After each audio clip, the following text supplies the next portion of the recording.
So as we touched on just about our history and what foods are indigenous to Africa, there's a myth or something I've heard a lot about us bringing food over in our hair, and I think that'd be quite difficult. So can you kind of elaborate and go into how foods were introduced from Africa to America?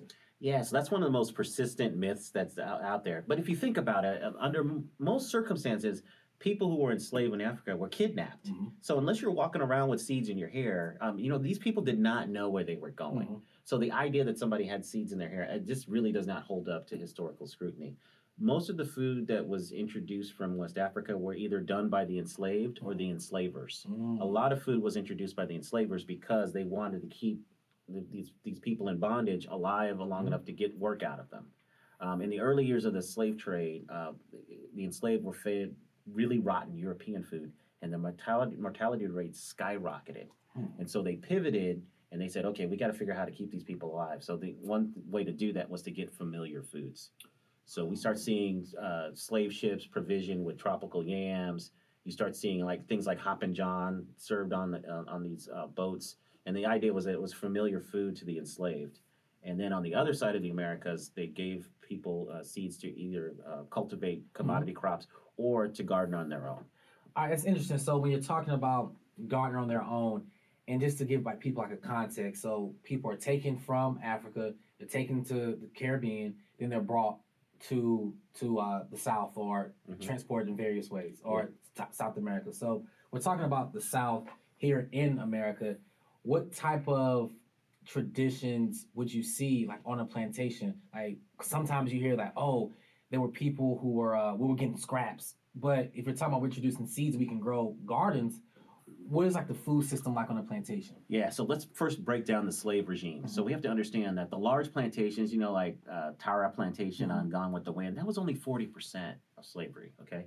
So in those situations with a large enslaved workforce, typically there were two food systems. So you had one for the big house where the enslaver and the family Hmm. lived, and usually those were enslaved cooks, usually related to Hmm. the enslaver, that were working there. So this idea about getting scraps on the table it more accurately fits kind of that situation. For the enslaved, typically they had another cooking team, two to three people, who would make their food. And so a lot of the food that they were getting was seasonal vegetables.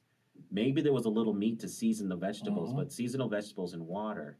And then only on the weekends when the work schedule slowed on special occasions would you get food that's more reminiscent of what we call soul food today. So the fried chicken, the Uh-huh. cakes, Uh-huh. the more processed ingredients used. So for most of the week, the enslaved did not have access to processed food. So if on a plantation system the cooks are cooking for the family, then those same cooks aren't cooking for the rest of the individuals in bondage, the Africans who were in bondage at the Right. time.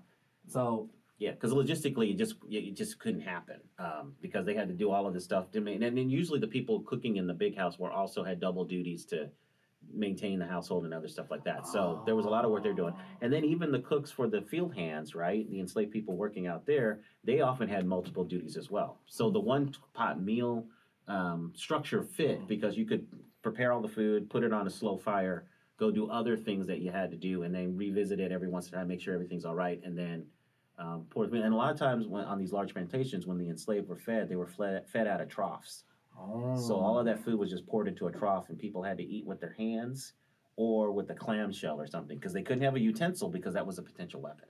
wow. So when you caught my attention when you talked about a slow fire. Is that the first kind of introduction of barbecue that we're starting to see with Africans here in America, or is that just like a just something that's not associated?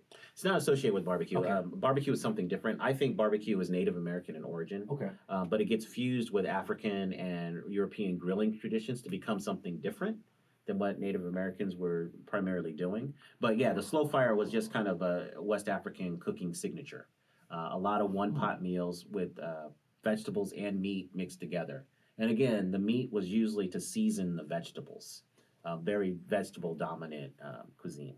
All right, good, good, good. Thank